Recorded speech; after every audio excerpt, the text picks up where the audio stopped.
Hello, I'm Michael Collins. This is Media Focus, and in this video, we are going to be discussing how to apply theory, rather media language theory, to the media language question on magazines. Now, first of all, a bit of context. The year currently is 2022, and this year students are getting a slightly different version of the A-level Media Studies Component 2 exam. So this year, we know that for magazines, there's going to be one question, okay, comparing Woman and Adbusters. And I know different centres might be doing different magazines, but at my centre, we're doing Woman and Adbusters. Okay, so this is what we're going to be talking about. And we know that it's going to be a media language question. Now, what's media language? Media language is your basic media studies. It is how things like shot types and camera angles and mise en scène and color, and if we were doing video, things like editing, combine to create meaning, okay? It's very, very straightforward. So, for example, we might say the combination of the mise en scène of a red rose and the proetic code of the fist combine to create a highly confusing and polysemic interpretation for the target audience. No idea what show I just made up there, but it sounds pretty cool. So this year, okay, looking at Woman magazine, so the set edition is from 1964, and Adbusters, this set edition is from 2016. Woman and Adbusters are chalk and cheese. They're totally different from one another, which means no matter what question comes up, your argument is always going to be the same. Woman magazine is a woman's lifestyle magazine. It is extremely conventional. It is appealing to a mass market, female, working class, white target audience, aged 35 to 50, okay, for the primary target audience anyway, right? Very, very specific target audience. This magazine appeals to an absolutely massive, like millions and millions of people. And Adbusters, on the other hand, doesn't. Adbusters does not have a clear genre, unlike Woman magazine. In fact, I read Adbusters, I would be hard pushed to tell you what genre it is, okay? Best guess, political. Okay, but also it is a photography magazine. It's also an art and design magazine as well. I mean, one thing that we could just say purely about Adbusters is it's highly atypical. Adbusters would describe themselves as a culture jamming magazine. And another thing we should also mention about Adbusters, which is crazy, is the fact that it doesn't have any adverts in it. Right? Now that's crazy. Because most magazines, this is a great fact to use in the exam, most magazines, 33% of their overall revenue comes from advertising, comes from advertisers paying to be in the magazine. And because Adbusters doesn't have that, it has a completely different business model. In fact, Adbusters is one of the only things that we look at in media studies, if not the only thing that we look at in media studies, which challenges this idea of every media product exists to make money, right? So let's go back to them. Woman magazine. The argument that we're always going to make is it's simple, straightforward, and sexist. To present a clear and straightforward ideology of patriarchal hegemonic values to its target audience.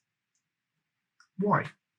Why is it that Woman magazine is so sexist? Like, what is the point behind this? Like, why not make a magazine which is not sexist? Surely women would appreciate this more.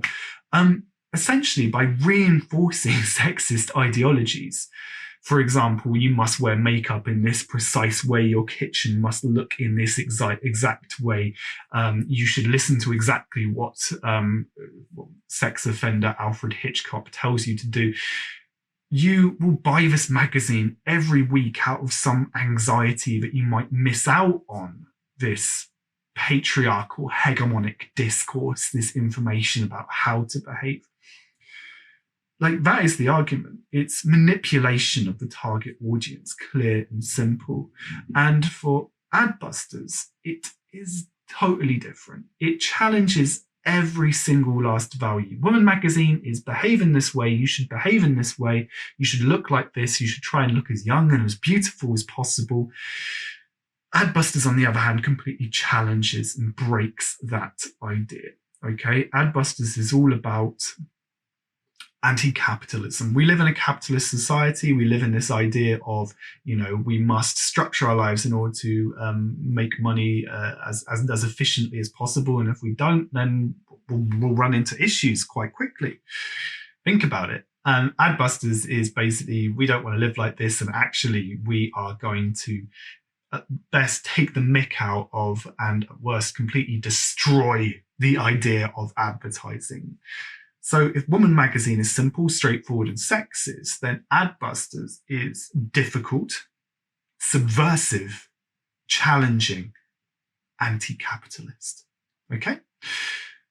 So this makes it quite straightforward to argue, because all our arguments, no matter what question we're going to come up with, we're going to be comparing both of these, right? And Woman magazine is one way and Adbusters is the other way. It's very, very straightforward. Woman is all about making money by using sexist representations. Adbusters is not for profit. It doesn't care about making money, and it challenges sexist, racist, imperialist, colonialist ideology. Now, we need to talk about representation in this question because, Woman magazine is really sexist and Adbusters is really not sexist. In fact, Adbusters is just not concerned with sex and sexuality at all, right? But this question is focused around media language, which basically means that there's two theorists that we need to think about, and there's two theorists that you might be asked to analyze and discuss. So one of them is Roland Barthes. Okay? Roland Barthes' theory is semiotics, and semiotics is essentially the study of the deeper meaning of language. The best way to think about Roland Barthes is codes, okay? So different aspects of media language are codes. It means they have deeper meaning. For example, we're going to think about the front covers to these two magazines. The front cover of Woman magazine, the background is a kind of pink purple lilac, okay, which has symbolic connotations, which functions as a symbolic code, suggesting femininity to the target audience. This is further anchored through the hermeneutic code of the model staring out at the target audience. Now, her facial expression isn't quite confident and straightforward. Her facial expression is actually slightly almost like she's been caught unawares, which asks the question of the target audience. This asks the female target audience the question, what is she surprised by? Who is she looking at? And it constructs a very, very basic narrative to the target audience. The answer is, well, who cares? It's extremely straightforward. Who is this woman? We've no idea. She's a cover model. Why is she on the front cover? Because she's hegemonically attractive. She will appeal to the target female audience. And ultimately, these elements combine to create an appealing, comfortable, and inviting mode of address to the female target audience. Okay? So that's Roland Barthes. Another theorist we can also talk about is Claude Lévi-Strauss. Okay? And Lévi-Strauss's theory is structuralism. It's essentially the idea of different media products being structured in different ways. Now, Lévi-Strauss is really, really interested in, how should we put this, myths, stories, okay? Legends. And he went around the world and he studied many, many different stories. And essentially one of the many things that he discovered, but one of the ones that we talk about in A-level media studies is this idea of binary oppositions, that the world is constructed essentially through conflict, through two things being the opposite of one another. This isn't just in myths and legends. For example, in Aladdin, we have the binary opposition of poverty and riches. We have the binary opposition of male and female, the binary opposition of normality and magic. Okay. But we also see this in just literally everything. So, for example, with Teletubbies, which I sometimes watch with my very, very young daughter, like things go wrong in these shows. There is conflict. The Teletubbies will lose something and they'll have to find it in the night garden. Iggle Piggle and Upsy Daisy get mud on something and they have to clean it up. There's a conflict between clean and dirty, between awake and asleep, between noisy and quiet. Okay? So it's not just in, adult media products, like things like Marvel films, good versus evil being a classic binary opposition. But there are binary oppositions in everything, okay? And Woman magazine is no different, okay? We have this binary opposition that's constantly reinforced between male and female. Now, there's not many men in Woman magazine, but they're constantly referred to by the fact that women are constantly being referred to. Like, if we think about it, on the front cover, the main cover line, right? The big bulging main cover line screaming, interpolating at the target audience, buy me, are the words of a man, Alfred Hitchcock. British women have a special kind of magic. So then we have the binary opposition between men and women, which reinforces this ideological perspective that men and women are different. This in turn reinforces the ideological perspective and indeed the dominant ideology of 1964, that men and women are really different. Okay? So Roland Barthes quotes the deeper meaning of media language. Levi Strauss, diametric or binary oppositions, the idea that conflict creates meaning. Okay? Adbusters breaks these ideas, and it does so primarily through lacking what we call anchorage. Now, not to be rude, but any fool, if they saw Woman magazine, would know the target audience. Woman. There is a woman smiling, looking directly at the audience. The cell line, the slogan, Britain's biggest woman's weekly. All the articles are about very, very stereotypical female things, being quite sexist here, things like kind of makeup and kitchens and lively lingerie. So the anchorage here is quite clear. This is a magazine for women. Imagine me walking into a newsagent, I'm looking at this, magazines. I'm not going to pick this up and go, aha, this is a magazine for me, a cisgendered male. Okay? This magazine is only talking to a female audience. It is simple, it is straightforward, it is sexist. Why? To make as much money as possible. There's no point in making a magazine which will also appeal to men. It has cornered the market. It's really, really worth noting that women's magazines sold like 5 million copies every week, roughly, in the 1960s, okay, according to various stats that we have floating around. Adbusters, on the other hand, is totally different. For one thing, it only sells about 20,000 copies every 2 months. It's not a weekly magazine. It's released every 2 months. We're looking at something which is much, much smaller and made for a much, much smaller audience as well. Adbusters is totally different and it lacks anchorage. For one thing, Adbusters, what kind of magazine is it? It sounds like Ghostbusters. Adbusters. Does it like adverts? Does it not? I don't know. I'm moving on. Whatever. You've lost yourself a sale there, Adbusters. They don't care. Anti-capitalist. Not attempting to maximize profits, apparently. Okay? So instead, what Adbusters does is it presents a highly confusing mode of address to the target audience, whoever that might be. Just, to point this out, the target audience for Adbusters is a little bit more complicated to put your finger on, but I would sum them up as activists, politically enthusiastic and politically minded individuals, okay, from a range of different ages and genders as well. The front cover to Adbusters, the one that we're studying, the 2016 edition, is extremely, well, unpleasant to look at. We have the combination of the mise-en-scène of this. It looks like it's badly printed. It looks like mud's been sprayed all over the front of it. It looks like something's gone wrong in the printing press. It hasn't. It looks badly made. And when we consider that, according to the exam board, the RRP of this magazine is £11. It's not, but it's still often sold very expensively. Often it won't even have a price on it. That's a lot of money to spend on something which deliberately looks terrible. Okay.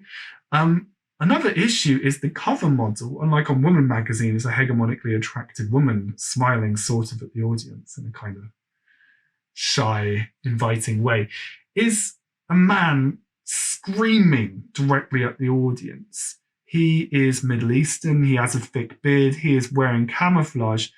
It doesn't tell us who this guy is, which means that we need to come to our own conclusions. And to be quite honest, the combinatory factors of the mise-en-scène of camouflage, Middle Eastern, beard, screaming, mud. Is this guy a terrorist? Ooh. It's positioning the audience in a very uncomfortable mode of address. It's making us ask potentially politically incorrect, racist questions, but it doesn't tell us who this guy is. The cover line here, instead of, like in Woman magazine, we've got lots and lots of different cover lines. In Adbusters, the only cover line that we have simply says post-West. What does that mean? Well, unless you're kind of, the target audience for this magazine, you've got a big political knowledge, you'll be unsure as to what this means. Ultimately, this might function as a symbolic code. Post-West might symbolize the end of Western civilization. It might also be another binary opposition, the opposition between East, the Eastern world, non-Western world, of terrorism, of violence, of developing nations, versus the West of democracy. And post means after. Is this saying the world has ended? This is a highly confusing and deliberately controversial and unpleasant mode of address to put the target audience into. It is totally different to what Woman magazine is doing. Woman magazine is using media language to create an inviting mode of address. Adbusters is putting off the target audience. And that's not something that a mainstream magazine can normally do. I mean, another excellent thing to mention in the exam is the masthead. The title font of the magazine, Adbusters, changes every 2 months, which means if you bought it one issue, you might think, great, excellent, that's an interesting array of interesting images and political rhetoric, sign me up.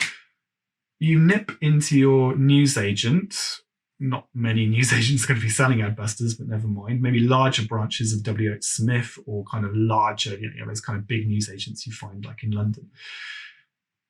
And you can't even find it because it looks completely different this time, okay? Which is a big problem from a financial perspective. But for Adbusters, instead of presenting straightforward sexist representations of women, which is kind of the whole point of Woman magazine, Adbusters, on the other hand, is attempting to break down our reliance on meaning in society, is attempting to take these adverts and to take them into a new realm of meaning. This is a very, very complicated idea. And, to describe Adbusters as, oh yeah, it's a culture jamming magazine, that is only going to appeal to an extremely niche audience. But to be slightly controversial for Adbusters here, well, Adbusters has been going since 1989. It must be doing fairly well for itself. And even if it's not making a huge amount of money, it's clearly making enough money to break even, to keep going. So in terms of success, well, it's not making millions and millions of Canadian dollars every month. It's a Canadian magazine, although it's, it has various editions around the world.